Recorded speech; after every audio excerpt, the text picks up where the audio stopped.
Here I've got the iPhone SE 2020. I'm gonna show the top tricks of its camera. So at first you have to click on the camera button here, and now let's take a look at all of these settings around.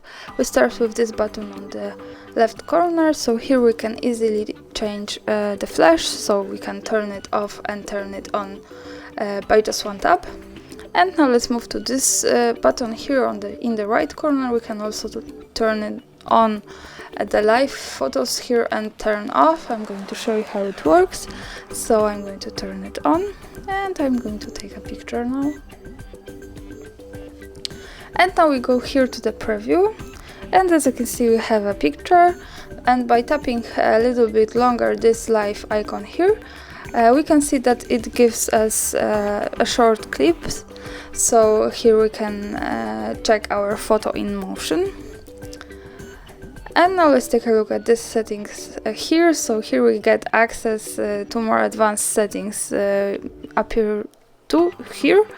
And the first one is the flash. So here we can turn on auto flash, turn on flash every time you take a picture, and turn it off.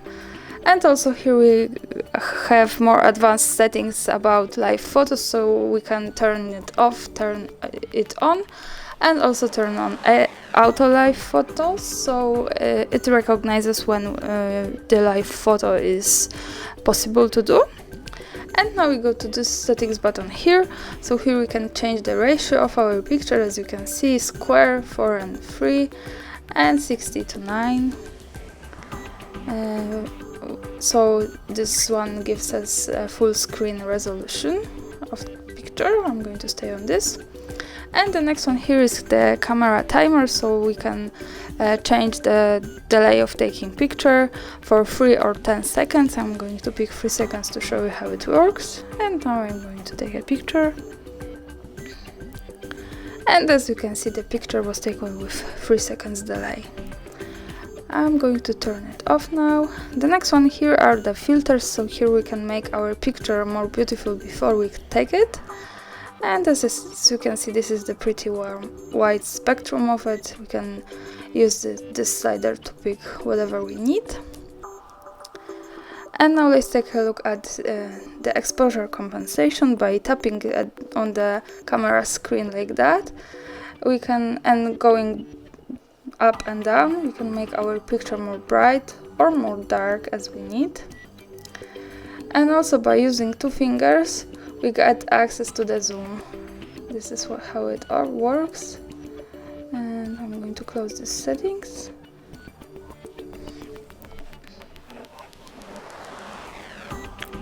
And also when we use this correctly, it appears a slider like that, so we can use this slider to zoom also, like that. And now let's close it and take a look at this settings bar here. So here we can easily manage the modes of this camera. As you can see, time-lapse, slow motion, video mode, photo mode, portrait mode, and panoramic mode. I'm going to stay a little bit longer on the portrait mode because this is interesting in this camera. And when it detects the face, we can also here pick the light around this face. So I think it gives us a lot of possibilities to making experiments and just do a good portrait photo. And also when we get access to more advanced settings, we have this F icon. So this is the F tab, and here we can control the background and blur it more or less as we need. And that's all. Thanks for watching. Subscribe our channel and leave the thumbs up.